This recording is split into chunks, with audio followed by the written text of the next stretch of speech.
Rain hammered down on the streets of Boston, turning the city's warm lights into smeared ribbons of gold and silver against the wet pavement.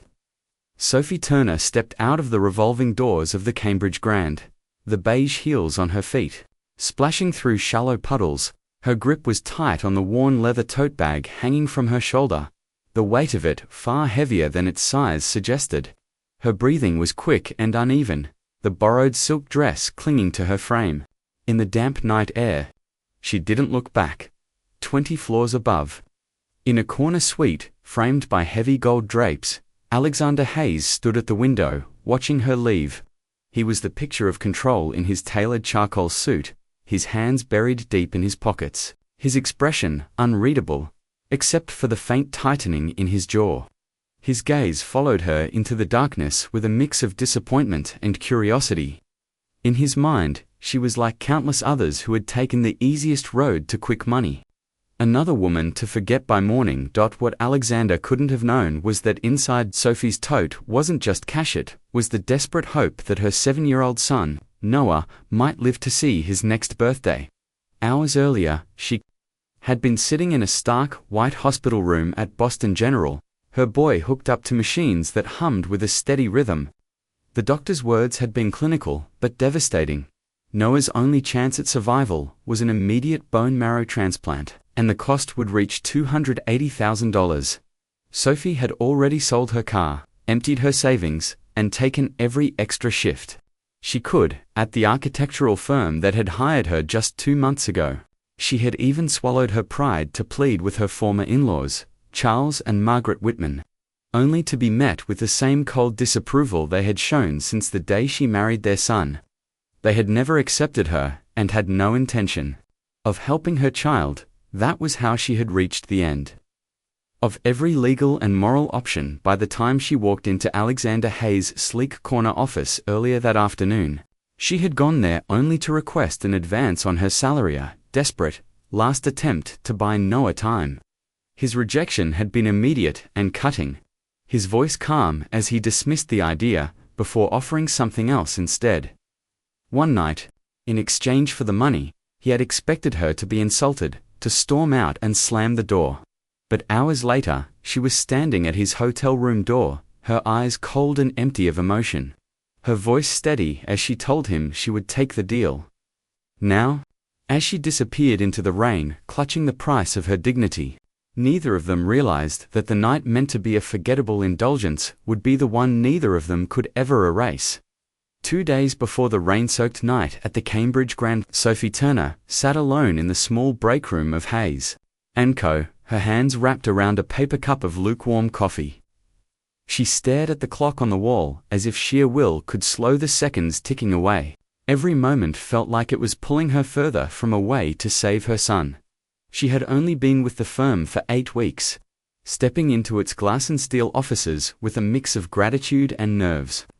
After months of scrambling for freelance work, this job had felt like a lifeline. But it came with rules, and spoken ones she had learned the very first day. Her friend Anna from accounting had quietly warned her that Alexander Hayes didn't hire people who couldn't devote themselves entirely to the company. In his mind, single parents couldn't meet that standard. So Sophie had tucked away every trace of her life with Noah, wearing the mask of a woman with nothing but ambition. For a while, it worked. Then the call came from Boston General, and everything changed.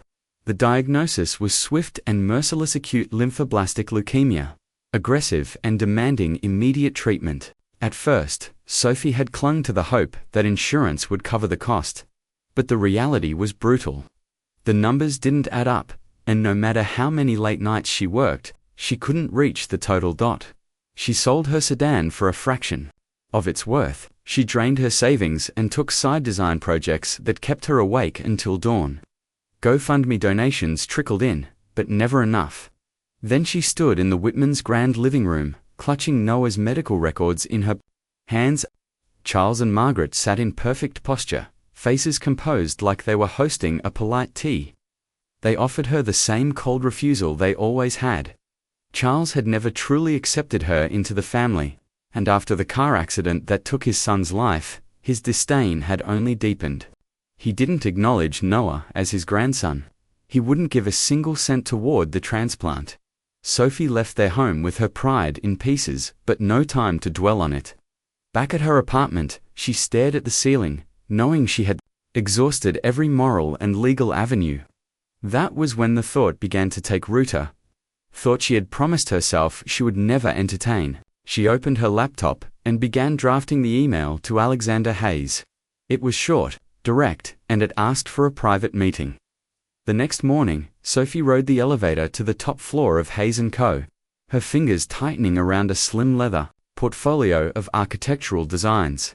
She had rehearsed every word she was about to say. Determined to make Alexander Hayes see her worth. His office was a study in precision sleek lines. A skyline view of Boston stretching behind the glass, everything in its place.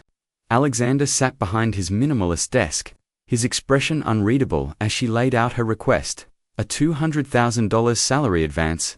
Her tone was steady, her gaze locked on his, though her pulse roared in her ears.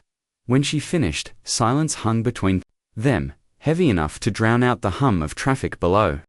Then Alexander leaned back in his chair, his eyes cool and assessing. "You've been here less than 2 months," he said, each word slow, deliberate. "And you expect me to front you a small fortune? On what? A good impression." He rose, walking to the window as though weighing her fate against the entire city.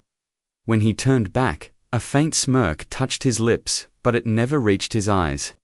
"I could give you that money," he said, his voice low, deliberate, "but nothing in business is free." The meaning settled between them like a shadow, sharp, undeniable. Sophie's grip tightened on her portfolio. She wanted to tell him he was vile, to turn and walk out with her dignity intact. But behind her eyes was the image of Noah lying pale, in a hospital bed, clutching the worn stuffed bear she'd given him on his 3rd birthday. "What exactly are you saying?" she asked, her voice low. "One night with me," he said calmly, "and the money is yours."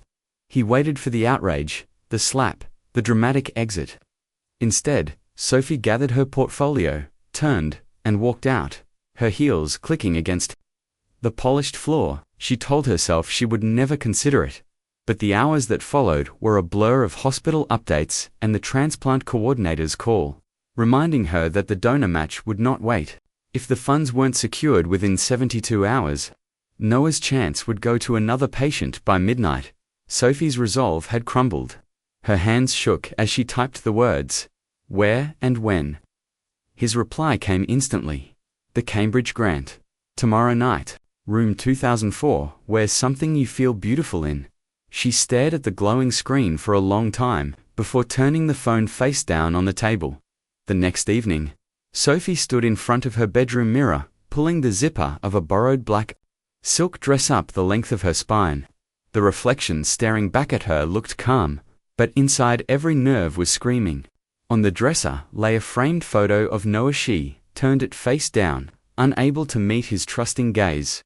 The night air outside was cold as she walked toward the Cambridge Grand. Inside, the elevator carried her to the 20th floor. Each ding, pulling her further from the life she knew. She stopped in front of room 2004, hesitating for only a second before knocking. Alexander Hayes opened the door. His grey suit perfectly pressed, his expression unreadable. The suite was muted, elegant blush cream carpets, floor-to-ceiling windows framing the Boston skyline, and the faint scent of expensive cologne. He was at the minibar pouring a drink. The clink of ice against glass was the only sound for a moment. When he finally looked at her, his eyes swept over her slowly, assessing without a word. He offered her a glass of wine. She declined, her voice quiet but firm. They spoke little. Every word between them was clipped, practical. When his hand brushed her arm, his touch was deliberate but strangely cautious, as though testing the edges of something fragile. Hours later, Sophie lay in the dim light, listening to the hum of traffic far below. There was no victory in what she had done, only a hollow ache. At dawn, she slipped out of bed, dressed without a sound, and crossed to the table where an envelope lay waiting. She picked it up, tucking it deep into her bag, and left without leaving a note. Her first stop was Boston General. The transplant coordinator was already in her office when Sophie arrived. Without a word, Sophie set the cashier's check on the desk. The relief in the woman's eyes mirrored Sophie's own, tempered only by exhaustion. Noah's surgery was scheduled for 2 days later. By the time Sophie returned to work, she had rebuilt her mask. She moved through the office as though nothing had happened. But from across the room, Alexander watched her differently now. Noticing the way she avoided his gaze, kept her answers short, and never lingered in the same space longer than she had to. Alexander noticed the change immediately. Sophie no longer looked at him during meetings. Her voice was measured, her responses short, and she left the room the moment her work was done. It unsettled him more than he wanted to admit. 2 weeks later, they were both sent to San Francisco to meet with a notoriously difficult client, someone who rejected nearly every proposal put in front of him. Alexander expected the meeting to drag into yet another dead end. But Sophie surprised him. Sitting across from the client in a sleek conference room high above the city, she spoke with quiet authority, her words weaving architectural ideas with subtle personal touches she'd discovered through meticulous research. She referenced the client's family history, his love for certain styles, and even a building his grandfather had once admired. By the time she finished, the client leaned forward, his skepticism replaced by genuine interest. He signed the deal. On the spot, that evening, Alexander invited her for a drink at the hotel bar. She hesitated, then agreed, perhaps out of politeness. They began with talk of the project, but slowly the conversation drifted into more personal territory. She spoke of her love for historic architecture, and how she would walk through old neighborhoods, sketching facades in a worn notebook. He told her about the summer he'd spent backpacking across Europe before taking over the family company. When their hands brushed, reaching for the same napkin, something unspoken passed between them. Sophie quickly pulled back, a faint warmth rising in her cheeks. She reminded herself of the bargain they had made, of the reasons behind it. Alexander noticed her retreat and let the silence settle without pressing further. Back in Boston, their professional interactions continued, but there was a shift, now subtle, unspoken. Alexander began finding reasons to involve her in high-profile projects, inviting her into strategy sessions, usually reserved for senior staff. Once, during a site visit, an unexpected rainstorm forced them to take shelter in a half-finished hallway. They stood shoulder to shoulder, watching sheets of water cascade off the roof. For a moment, neither spoke. The scent of wet concrete filled the air, and the closeness between them felt heavier than either would name. That night, as Sophie sat beside Noah's hospital bed, she found herself thinking of the way Alexander had looked at her in that rainstorm, a look with no calculation, no transaction, only something she couldn't quite define. A month after the San Francisco trip, Noah was recovering well from his transplant. His strength was slowly returning, the pale color in his cheeks giving way to the healthy glow Sophie had been desperate to see. She kept her work and personal life rigidly separated, determined that no one at Hayes & Co., especially Alexander, would know about her son. One Thursday evening, Alexander attended a charity gala for a pediatric cancer foundation at the request of a business partner who sat on the board. He expected nothing more than polite conversation, wine glasses clinking, and a few speeches.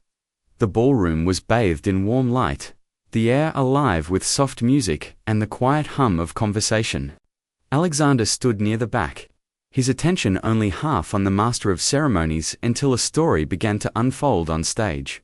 A doctor from Boston General described a little boy named Noah who had nearly lost his chance at a life-saving bone marrow transplant because the funds weren't available in time. The audience fell silent as the doctor explained that, thanks to a last-minute donation, the full amount had been covered just days before the procedure. The boy was now on the road to recovery. Then the MC gestured toward the volunteer check-in table, introducing the boy's mother, who was working quietly in the background, greeting guests and handing out programs. Alexander followed the gesture and froze. Standing there in a simple navy dress, hair pulled back, was Sophie Turner. The polite smile on her face masked exhaustion, but there was no mistaking her. The tilt of her head, the graceful way she moved, every detail was unmistakable. In an instant, the pieces fell into place. The urgency in her voice when she had asked for the envelope he'd left in the suite, the way she had disappeared into the rain. She hadn't been desperate for herself, she had been desperate for her son. A sharp ache bloomed in his chest as the full weight of his misjudgment settled over him. He began moving through the crowd toward her, but she spotted him before he could reach her. Her smile faltered. Her eyes widened. And then she excused herself from the table and slipped out a side door. He caught up to her in the quiet hallway beyond the ballroom, his footsteps echoing against marble. "Why didn't you tell me?" he asked, his voice lower and rougher than he intended. Her gaze didn't waver. "Because it wasn't your business. You made it my business the moment you walked into that hotel room," he said. "No," she replied, her voice sharp but steady. "You made it a business transaction, and I paid the price. Now we're even." She stepped to leave, but he moved into her path, not close enough to touch her, but close enough for her to see the regret in his eyes. "I was wrong," Alexander said quietly. "You thought you could buy me," she answered, and there was no anger in her tone, only exhaustion. He searched for words, but none could undo what had been done. Sophie brushed past him, her heels clicking a steady rhythm down the hall, leaving him standing there with the sound of her retreat echoing in his chest. In the days after the gala, Alexander tried to push Sophie from his mind, but the image of her standing in that hallway wouldn't leave him. He sent her an email requesting a private meeting. She ignored it. He called her into his office under the guise of reviewing project timelines. Her responses were clipped, her gaze fixed on the papers in front of her. Then one evening, Anna, from accounting, stopped by his office with something he hadn't expected to hear. Sophie had been served custody papers. 2 days later, Alexander left a board meeting mid-discussion and drove straight to her apartment. When she opened the door, he saw the shadows under her eyes and the stack of legal documents spread across the table behind her. Charles and Margaret Whitman had arrived unannounced earlier that week. Impeccably dressed, polished as ever, they had stood in her doorway speaking in tones of feigned concern for Noah's well-being. They cited her long work hours and the stress of his recovery, claiming they could offer a more stable home. In their hands was a petition for custody, their signatures sharp against the page. They wanted to take Noah to their estate in Connecticut. Sophie knew their wealth and influence could sway a judge. They had never truly accepted her, but they had always doted on Noah from a distance, perhaps now seeing him as their last living tie to their son. "I can help you," Alexander said before she could speak. Her first instinct was to refuse. "What's the catch?" she asked. "No catch," he replied. "Let me connect you with the best family law attorney in the city." He paused, then added, "And I want you to work directly with me on the Midtown Tower project. It's high-profile. It will keep you visible. The more the court sees you as indispensable in your career, the stronger your case for stability becomes." Sophie hesitated. Working closely with Alexander meant reopening a door she had firmly shut. But losing Noah wasn't an option. She agreed. The weeks that followed were a blur of 12-hour days, design meetings, site visits, strategy sessions. Alexander was everywhere. Not hovering, not controlling, just there, quietly supportive. He never mentioned the night at the Cambridge Grand. He never brought up the money. Instead, he focused on the work and on making sure she had every resource she needed for the fight ahead. The Midtown Tower project became their shared battleground. Sophie and Alexander spent long days side by side reviewing designs, walking through half-finished floors, sitting across from each other in glass-walled conference rooms as the city spread out below. Alexander was careful. He never pushed, never crossed the lines she kept between them, but his presence was constant. Whenever she hit a snag with a contractor, he was there with a solution. Whenever she showed signs of exhaustion, he'd quietly place a fresh cup of coffee on her desk, or insist on taking the discussion outside for a walk.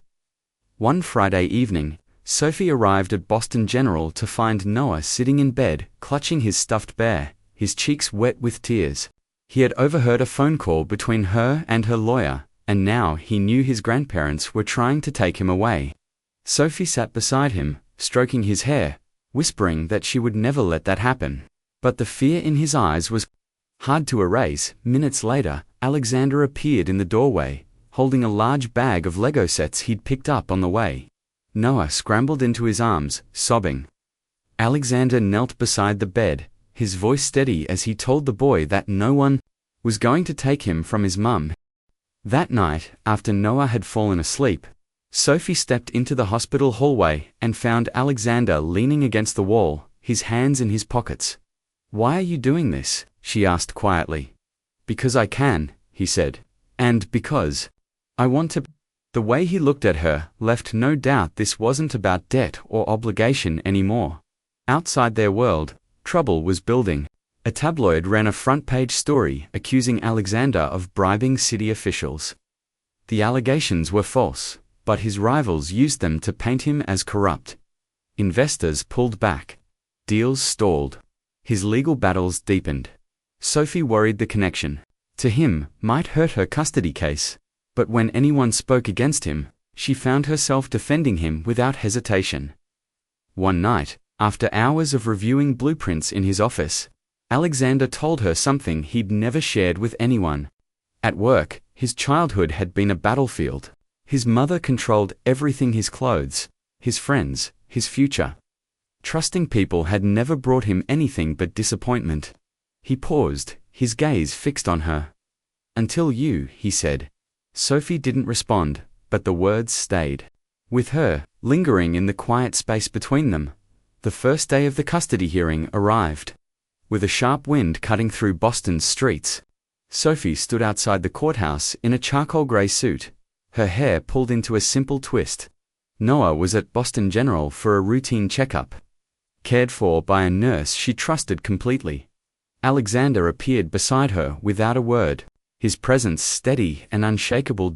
Inside the courtroom, Charles and Margaret Whitman sat with their high-priced attorney, polished and composed. They painted themselves as the perfect guardians of freeing wealth, stability, private tutors, and a country estate. Their words were smooth, their confidence unshaken. Sophie's attorney countered with her professional achievements, her consistent care for Noah, and letters from doctors affirming his progress under her watch. Still, Sophie could feel the weight of the Whitmans' influence pressing against the judge's perception. During the recess, she stepped into the hallway, her hands trembling. Alexander joined her, offering a bottle of water. "They're playing." To the judge's sense of security, he said quietly, "We need to show that Noah's emotional well-being depends on you." "And how do we do that?" she asked. "Let me speak," Alexander said. The next day, he took the stand. The attorney tried to paint him as a reckless CEO, entangled in scandal, but Alexander didn't flinch. He spoke plainly about what he had seen: Noah's face lighting up when Sophie walked into the room, the way she balanced work and hospital visits without complaint, how she fought for her son with every breath. He admitted that when he first met her, he had misjudged her badly, but that his respect for her had only grown. "She saved her son's life by making a choice most of us can't imagine having to make," he told the court. "That's not weakness. That's strength." From her seat, Sophie felt tears prick her eyes. For the first time, she sensed the momentum shift. When the judge delivered the ruling, it was decisive. Custody would remain with Sophie. The Whitmans were granted visitation, but the court recognized not just her ability to provide for Noah, but the deep emotional bond between them. Outside the courthouse, reporters swarmed. Alexander ignored the questions, focusing only on getting Sophie to the waiting car.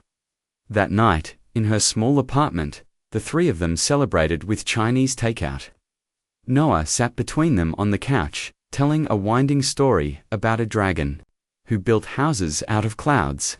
Alexander listened intently, a faint smile on his face.